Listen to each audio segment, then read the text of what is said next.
अब शुरू होती है परम भगवान की वस्त्र चारण लीला। भगवान बाल गोविंद ने अपनी मैया से कहा, देख मैया, मेरे सब साथी जाते हैं जंगल में गाय चराने, अब मैं बड़ा हो गया हूं, इसलिए मैया मैं भी जाऊंगा। माँ यशोदा ने जब ये बात सुनी तो उनके हृदय में धक से हुआ। कहा, बेटा वह तो बड़े बड़े जवान सब जो हैं वो बह जाते हैं, तुम तो अभी बच्चे हो। ना ना मैया, मैं भी जाऊंगा। मैयारी मैं गाय चरावन जे हूँ, तू कही मायरी नंद बाबा सो, बड़ो भयो न डरे हो।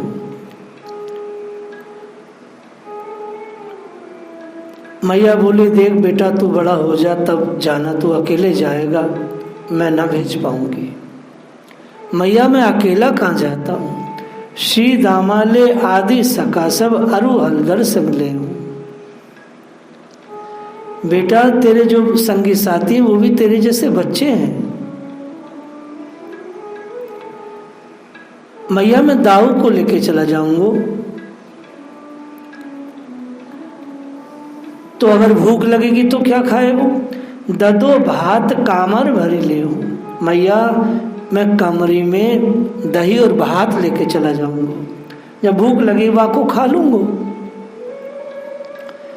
बंसी बटकी शीतल छैया खेलत हूँ सुख पाऊं। मैया जब थक जाऊंगा तो बंसी बट के नीचे लेट जाऊंगा, सो जाऊंगा। मैया मुँह को खेलने में बहुत आनंद आएगा, यमुना जी में मैं नहा लिया करूंगा। मैया सुन के बड़ी प्रसन्न हुई। अभी आते बोलने आ गए हो है, ये कितना होशियार है कोई हो है, देखो नई नई युक्तियां दे रहे हैं। मैया रोज रोज बात बदल देती, लेकिन ये रोज रोज कहते, मैया मों को गाय चराने जानो है। ये शैशव काल के अंतकाल में कुमारी की झांकी है, कुमारी के दर्शन हुए इनको। तो अब मैया ने एक दिन इनको धोती बांध दी। कभी धोती खुल पड़ती है, कभी धोती खोलकर फेंक देते हैं, ये तो बड़ी आफत है। कभी जब बच्चे कहते ए ऐसे नंगा फिरता है, तो अपने आप बांधने लगते हैं, वो आधी खुल जाती है, आधी इधर उधर हो जाती है। वस्त्रम ददादि जननी निहेतम प्रतनात्। इस प्रकार वस्त्र परिधान की मनोहर लीला चलती रही।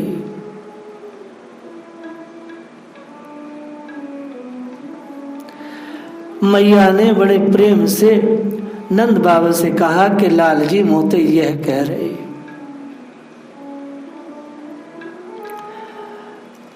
तब नंद बाबा ने कहा, कोई और चारा नहीं है महिर, अब हम बच्चे को ज्यादा घर में नहीं रोक पाएंगे, इसको भेजना ही होगा,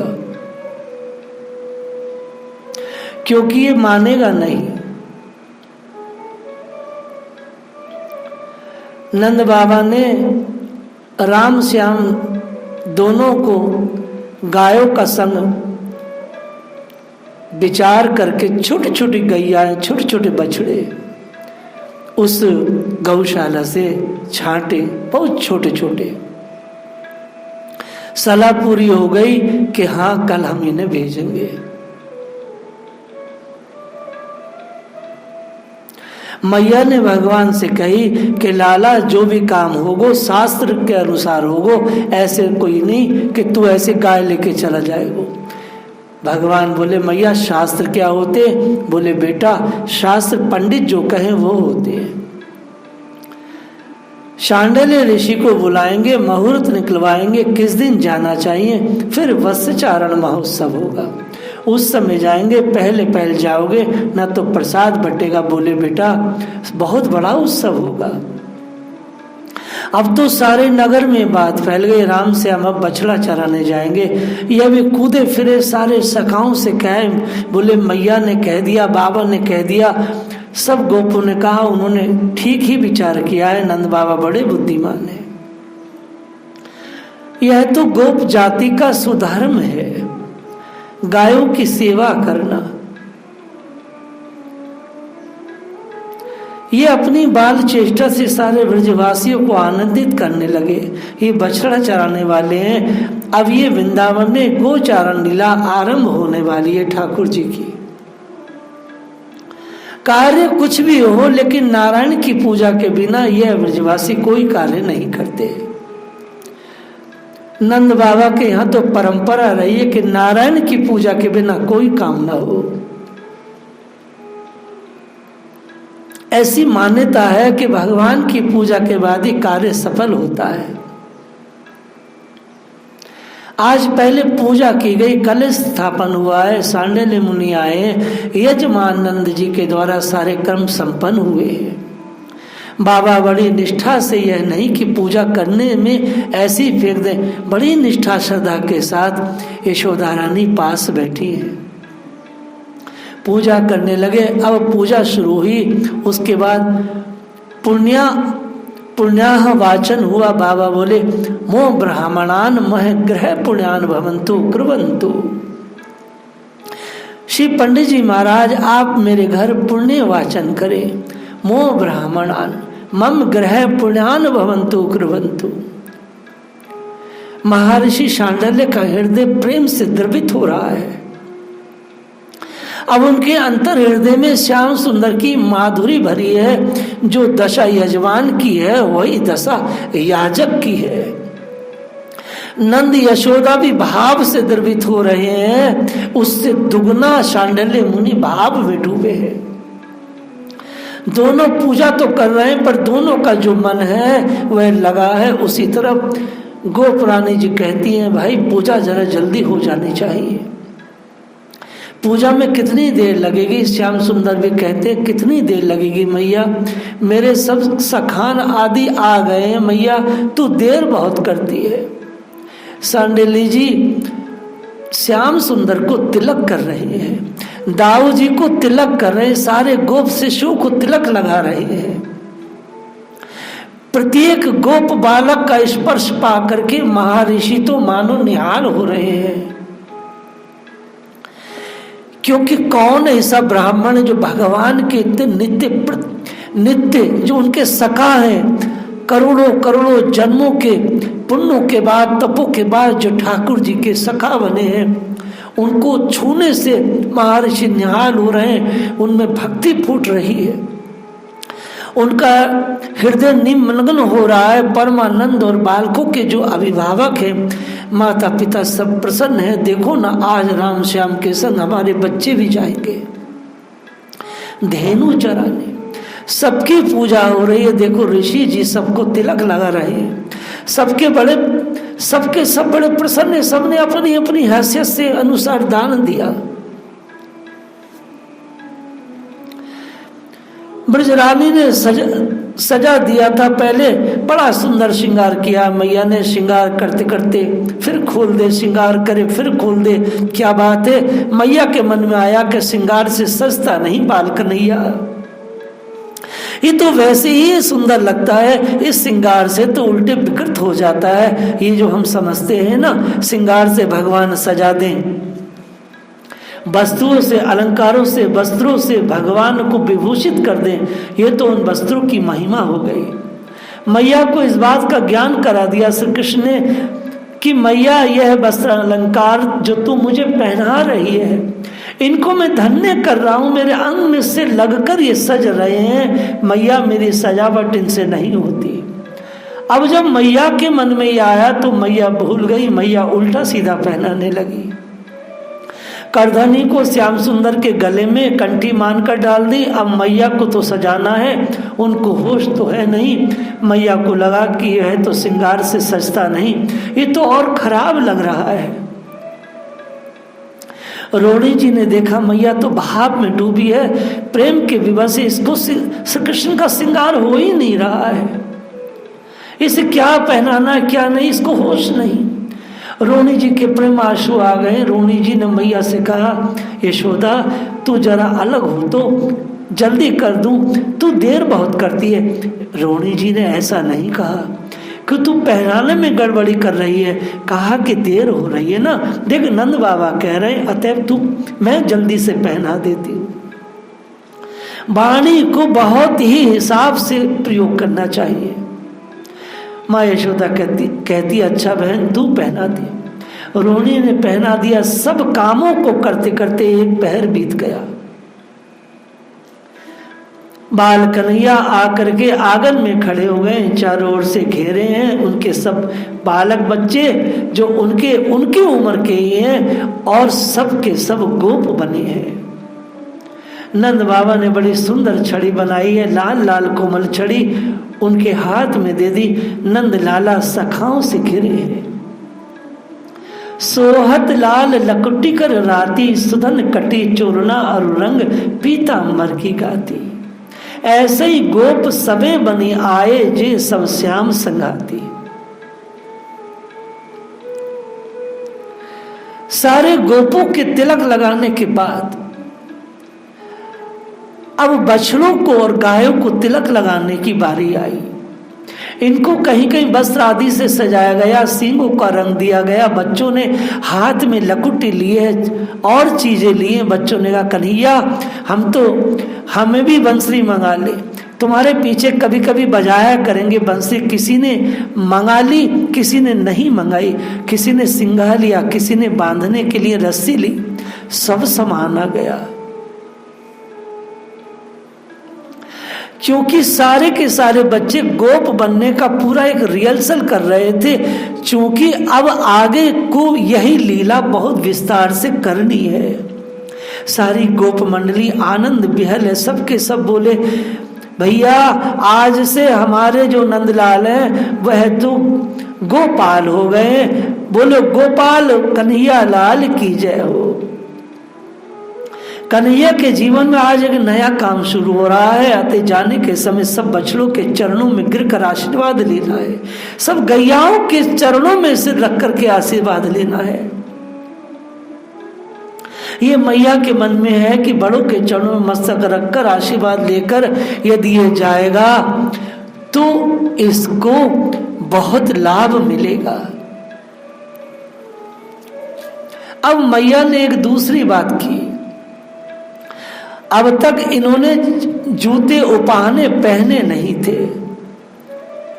मैया ने क्या किया कि उपाहने ला करके इन्होंने अपने पीछे ऐसे छुपका के खड़ी हो गई कि जब ये सबके चरण छू करके मेरे पास आएगो तब मैं इसको उपाहने पहनाऊंगी।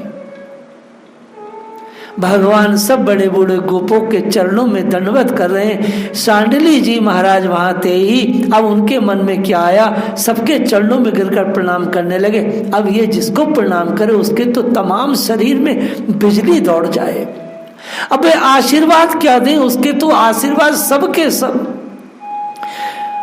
बड़े लोगों के आशीर्वाद आंखों से सलिल बनकर निकल पड़े, अर्थात आशीर्वाद देने की अवस्था ना रही। जिसके भगवान चरण छुए उसकी आंखें डबडबा जाए और गला रुंध जाए। मानो सुखदेव जी कह रहे हो कि आशीर्वाद जो है वो आंखों के जरिए आंसुओं के रूप में निकला। कन्हैया ने जो ही प्रणाम किया तो ही मुनि और बड़ों के आंसू बहने लगे, क्योंकि सांडली मुनि के जैसे चरण पकड़े तो सांडली जी को तो समाधि लग गई। नीलमणि ने सबकी वंदना की है। 3 की वंदना अभी बाकी थी, इसमें नंद बाबा, रोहिणी और यशोदा है। सबकी वंदना के बाद अंत में यह अपनी मैया बाबा के पास आए।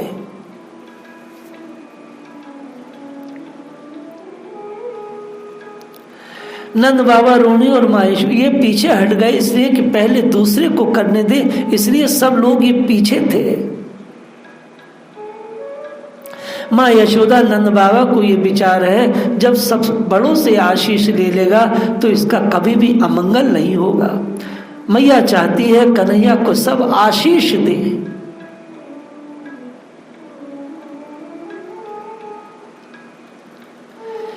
ये जो प्रणाम हो रहा था,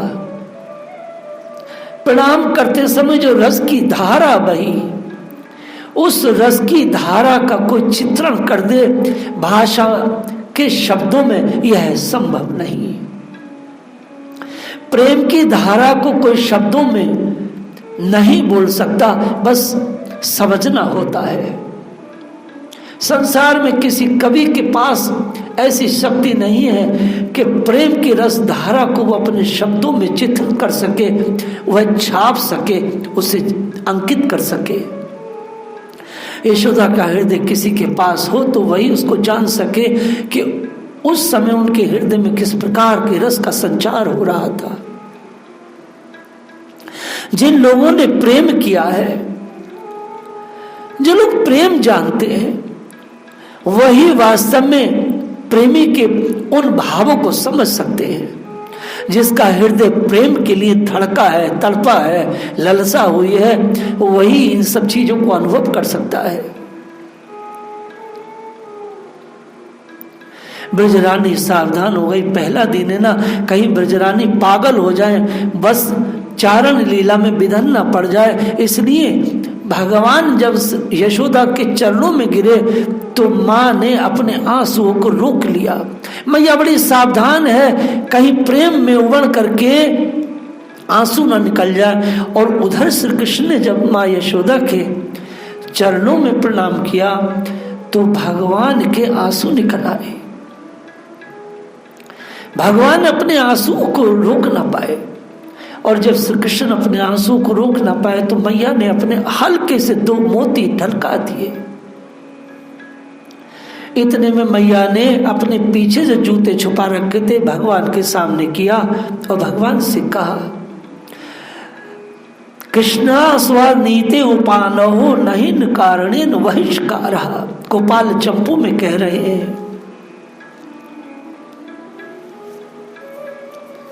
हे लाला, ये उपाहने हैं, तू जंगल में जा रहा है, वहां तो बहुत कंकड़ इत्यादि हैं, तू इन उपाहनों को पहन जा। मेरी बड़ी इच्छा है तू इनको पहन के जाएगा पुत्र, तो मुझे शांति रहेगी। भगवान ने उपाहनों को देखा तो एकदम से चौंक गए और ठाकुर जी रोने लगे। जब भगवान रोने लगे तो माँ यशोदा ने कहा, पुत्र तू रोता क्यों है? हे माँ, इससे पहले के जन्म में मैं एक राजा के यहाँ जन्मा था। क्योंकि राजा का पुत्र बना था तो किसी ने मुझे गाय नहीं चराने दी। माँ, मैं तेरे घर इसलिए जन्मा हूँ ताकि मैं गोप बन सकूं, और गोपों का धर्म होता है गायों की सेवा करना। माँ, मैं गायों की सेवा के लिए जन्मा हूँ। यदि तुझे मुझे उपाहने पहनाने हैं तो पहले मेरी सारी गैयान और बछड़ों को उपाहने पहना दे, तभी मैं पहनूंगा। अन्यथा मैया जैसे गाय जाएंगी वैसी मैं भी जाऊंगा। श्री कृष्ण जैसा गाय प्रेमी कोई जन्मा नहीं। मैया निरुत्तर हो गई। मैया ने विचार किया यदि दाऊ पहन लेंगे तो शायद ये पहन ले, लेकिन दाऊ ने भी मना कर दिया, क्योंकि श्याम सुंदर के हृदय की छाया ही दाऊ जी का हृदय है। भगवान के हृदय में जो चलता है वही दाऊ जी के हृदय में चलता है, और जो दाऊ जी के हृदय में चलता है वही सखाओं के हृदय में है, वही गैयान के हृदय में है, वही गोपियों के हृदय में है, वही ब्रज के कण कण और भगवान के जितने भी प्रेमी साधक हैं उनके मन में भी वही चलता है।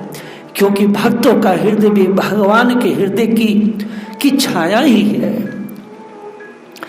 तत् कृष्ण भावना अनुभवतारम रमेण अपि तथानुगतम। अति काल न हो जाए इसलिए महर्षि ने कहा देर नहीं करनी चाहिए। शांडिल्य जी ने शंख बजाया, तब बड़े जोर की शंख ध्वनि हुई। मैया ने आरती की थाली सजाई, रोहिणी ने, गोप रमणियों ने मंगल गीत गाए। क्योंकि भगवान आज गोप बने हैं।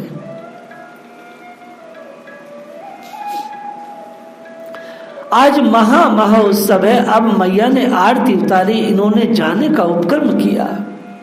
चले हरि बस चरावत आज, आज पहला दिन है, ये रोज यहाँ पर होगा। आज तो उनको जाना है, आज बहुत बड़ा उत्सव है। हर एक के दरवाजे पर उनके उत्सव की सारी गोपंगनाएं नौछावर करने के लिए खड़ी है। किसी का दरवाजा ऐसा नहीं था जहां गोपियां अपने अपने दरवाजों पर इनकी आरती करने के लिए खड़ी है, क्योंकि आज भगवान का पहला दिन है गायों की सेवा का।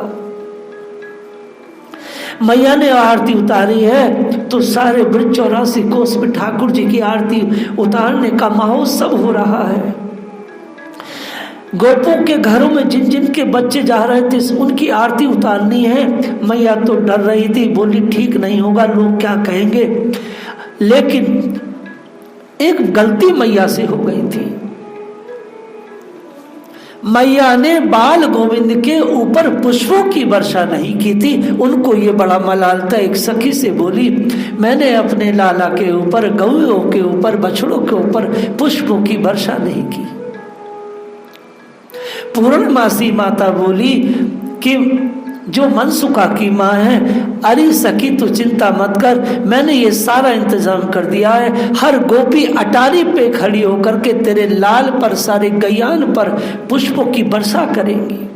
ये सारे पुष्प कोई ऐसे वैसे नहीं, ये पुष्प सब के सब देवता हैं, ऋषि मुनि हैं, जो पुष्प बन करके भगवान में पर अपने जीवन को न्यौछावर करने के लिए आए हैं। ये ब्रज की लीला बड़ी मधुर है। इसको गा गा करके अपनी चेतना को विकसित करना होता है हम सभी को। वास्तव में भगवान की जो लीला जो हम आज गा रहे हैं, हम लोग गा रहे हैं इस गैबर में बैठ करके,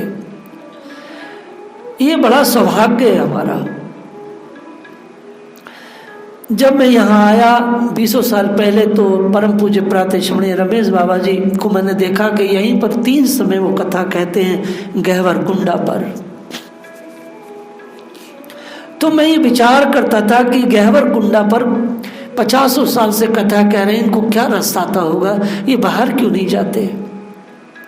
लेकिन आज जब 1.5-2 साल से मैं इस गहवर वन बरसाना में कथा कह रहा हूँ, तो उस रस को जब मैंने अनुभव किया तो समझ में आया कि परम पूज्य प्रातः रमेश बाबा जी का वो रस कितना बड़ा है। परम पूज्य प्रातः स्वामी राम सुखदास जी का वह गंगा के तट 3 नंबर घाट ऋषिकेश पर कितना बड़ा रस था, जो 20 साल श्री गंगा जी को उन्होंने कथा सुनाई और संतों की सेवा की। वह रस कितना बड़ा होगा परम पूज्य डोंगरे जी महाराज का, जो शिप्रा नदी के तट पर उन्होंने 25 साल तक भागवत सुनाई। वास्तव में जब व्यक्ति उस अनुभव से गुजरता है तभी उस रस को वो समझ पाता है। जय श्री राधे।